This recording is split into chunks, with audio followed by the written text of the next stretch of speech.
Welcome everybody to the Christmas special on the channel, and I'm just going to be basically looking at all different Christmas films that I've seen, my thoughts on them, and then at the end I'll be listing my favourites that are Christmas related.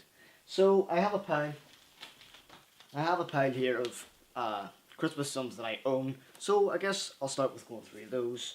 Here we've got the Gremlins 1 and 2. Well, obviously it's just the first Gremlins film. It's definitely a Christmas film because half of the film is set during Christmas whenever we see Gizmo and then the Gremlins obviously on Christmas Day, Christmas Eve, and yeah, that's definitely a good Christmas film. Another one we've got here is one with Dudley Moore in it, and I know John Lithgow makes an appearance. Santa Claus, the movie, I think it came out in the 80s or something. Can't really comment on this one, I hadn't seen it in ages, and it's just a screen film. Christmas Carol, Jim Carrey, that came out a couple of years ago. It was a motion capture film. The animation is very good, but also kind of creepy, a bit like Polar Express. I find it kind of creepy because it's so real, the movements are so fluid. Not a big fan of it, but it has some laughs, and Jim Carrey's facial expressions, they're very out there, and you can see he is quite animated, so he does play well as an animated character. Another one is Bad Santa, and I think this is quite underrated. I've seen this about 4 times now, and it still makes me laugh.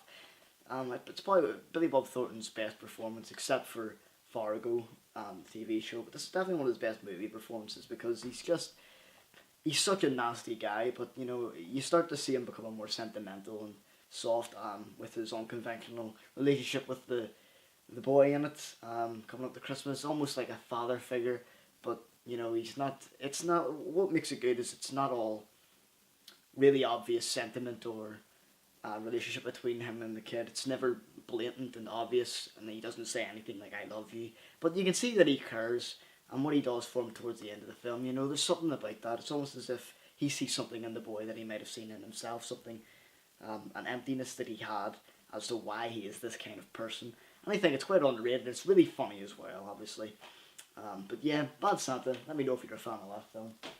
Another one we've got here is Holiday Inn, that has one of the best dance sequences ever, with Fred Astaire and Ben Crosby in the film, but there's a dance in this that is absolutely incredible.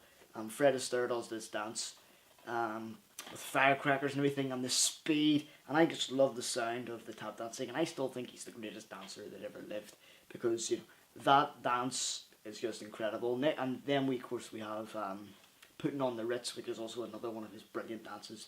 Just the way he moves is absolutely incredible. I just love watching him move at such a great speed, and for his time, he's one of the best, certainly. Another one we've got is Jim Carrey in The Grinch, which I've come to dislike a little over the years, and then when I watched Nostalgia Critic take the piss out of this film, I could see all the problems that was wrong with it, and he's right about the camera angles and the look of the film being very sickening and disorientating, and it's like, is this a Christmas film or not? But it's an okay film. I mean, I used to like it when I was younger. I do still kind of like Jim Carrey in the film because he's just hyperactive and typical Jim Carrey, and I love Jim Carrey, which you probably have guessed by now. But that's it's an okay Christmas film. Also, we've got the animated one as well, which is a really nice one. I'm sure lots of people grew up watching that on TV. I didn't personally, but I know a lot of people from the 60s, 70s, 80s, 90s would probably have seen that on TV, the original TV cartoon of it, which is good. And there's also like 3 other ones too. Another one I own, which I'll talk about more soon, is It's a Wonderful Life. Just a brilliant, brilliant film. And whether or not it's really a Christmas film is quite debated because it's only the last half an hour that really is a Christmas film. So, I'm just going to call it a Christmas film anyway because even the way they've marketed it here, you can see it's got all little snowflakes around it, so yeah, technically a Christmas film, technically not a Christmas film. So that's all the ones I own, but a couple of the other ones that I want to talk about is Meet Me in St. Louis, which is apparently another Christmas oriented one because it has a song in it, Have Yourself a Merry Little Christmas, sang by Judy Garland. I think it's by Judy Garland, has to be. I don't remember much from that film, but it's a good film. It's another one of those classics. Love Actually, I do own the DVD, but I couldn't be bothered going to get it. Love Actually is an okay film. It's very cheesy, tells 7 or 8 stories. It's very star-studded. You know, you've got Hugh Grant, Liam Neeson, Bill Nye, Keira Knightley, loads of others in there too. So it's a very star-studded kind of story with all these characters and all their lives intertwined, coming up to Christmas. I like that. It was nice, but it was just very, very cheesy. You know, even the title, Love Actually. But, you know, it's a nice film, regardless. Muppet Christmas Carol, I own that one too, should have brought that down.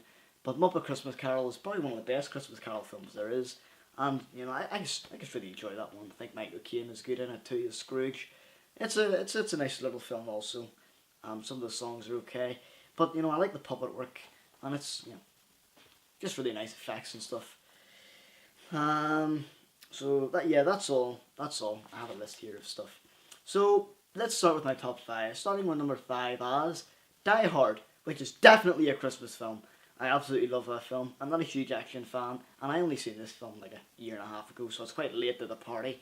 I don't really want to watch the sequels. You know, I'm just not interested, to be honest, in action sequels, because I know they're not going to interest me. But I may at some point give it a chance. But Die Hard 1 is a wonderful film. I mean, I really, really enjoy it. I can see why people hold it so highly, and as someone that doesn't like action that much, it kept me on the edge of my seat, and it was really good, funny. Bruce Willis, great actor, naturally. Number 4 is Gremlins, which I talked about. I just really like Gremlins. It was one of those films that I watched when I was a kid, and it kind of used to scare me. But now I look at it and I just piss myself laughing because of how funny it is. And I think that's one of Steven Spielberg's best films. Just the humour in it, and all the effects and the characters, everything that goes on. I just love seeing the Gremlins going out and wreaking havoc in the city. It is so funny, and especially whenever they go to the cinema to watch Snow White and the Seven Dwarfs and they're singing it. There's just something, I mean, there's a period in the film where there's no plot. It's just, you're just seeing the Gremlins wreak havoc around the city and nothing more. And for me, that was just an enjoyable experience. I love that film. I'll have to watch that again at some point. So that's number 4 for me. And number 3 is Nightmare Before Christmas. I also own that one. I also own number 2 here too as well. I should have brought it down. I have a special edition of Nightmare Before Christmas, but not on Blu-ray. But it's one of my favourite, and I've seen that about 20, 25 times. And it was one of those key films in my life because it's one that made me start to think more of what goes on behind the camera and all the creativity and the effort that goes into making a production of a film or animated film. And I think it's the best stop animated movie of all time because it just looks absolutely breathtaking. It took 3 years to make, and seeing all the sets, I mean, we're talking 15, 20 foot sets in length and breadth. But all that effort that goes into it, it was all worth it because you can see all the details in the film. And I think from watching it so many times, I can look at every bit now and think of how they must have done that. I've seen it so many times, and just looking at all the backgrounds and the character movements and the songs. I love the songs too, and all the textures, everything, all the props and set designs and the architecture. Everything is just wonderful to look at, and you know, it's one of the key Burton films. Even though it's directed by Henry Selick, it is very much a Burton film, and it's definitely got a trademark of his style. So number 2 is another Tim Burton film, Edward Scissorhands. My voice cracked a little bit there if you never heard it. Edward Scissorhands it's debatable if it's a Christmas film also, but some of it is centered around Christmas. Well, no, it would be a Christmas film because, I mean, it's a good half of the film that takes place coming up to Christmas, you know, with the ice dance happening and all the decorations going up. So yeah, I love Edward Scissorhands. I mean, that's one of my favourites. That's one that I'll always hold close to my heart because of the story it tells, and it's very Burton-esque, telling the story of an outsider. It's one that I'll always defend, and it's one that will sit in my favourites forever, just because it's no matter what, you know, I know there probably is problems. It's very high in fantasy.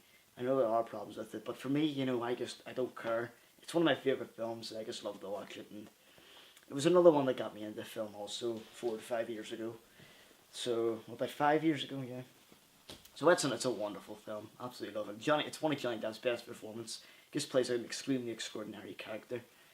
Winona Ryder also, she plays a good role in the film. So that's number 2. And number 1, which you've probably guessed by now, is It's a Wonderful Life. Because James Stewart is a fantastic actor, and Frank Capra is a very good director with his other films like It Happened One Night and what's the other one? it happened. And Mr. Smith Goes to Washington, that's the other one with James Stewart. I just love James Stewart in the film. I mean, just seeing his life story basically passing through, and the film doesn't last too long. You know, it's 130 minutes or so. It's never over long. It gets to the point, but at the same time, it's detailed, and you know, you really feel for the character, and you really see his life story, all the key parts. You know, there's no bits. It's just filler. It's just everything's important, and I just love the idea that James Stewart's character, you know, has to drop his dreams, starts a family, and that speaks to a lot of people, I think, and I think that's why it's such a timeless film. We're 70 years on now, 75 years, I'm not sure how long it is, and yet the film is still held up with the highest regard as a classic, and it'll always be a classic, and that's what makes it wonderful. And we don't need a colour version to make it a classic. So, that's my Christmas list, and overall, Christmas films, I'm not a big fan of Christmas movies. Usually they end up being shit. Just kind of, you know, just generic commercial because it's just for the period. You know, whenever you go into a DVD shop or any shop at all, they're selling Christmas movies coming up to Christmas. When they bring a film out coming up to Christmas, it comes out, you know, like Nativity, Nativity 2. I heard they're pretty bad films also. But I'm not really a fan of Christmas films, but, you know, I'm saying but a lot, excuse me. But from the ones that I talked about, you know, I enjoyed those, especially my top 5. Excuse me. So, yeah, that's my thoughts on Christmas movies in general. So, are you a fan of Christmas films? Let me know. Just comment below. What are your thoughts on the films in my list? What do you think of my top 5? Anything like that. Just comment below. Hit the thumbs up button if you give a shit. And until next time, everybody, have a good Christmas. I'll get some more videos up. And, yeah, Merry Christmas, everybody. See you next time.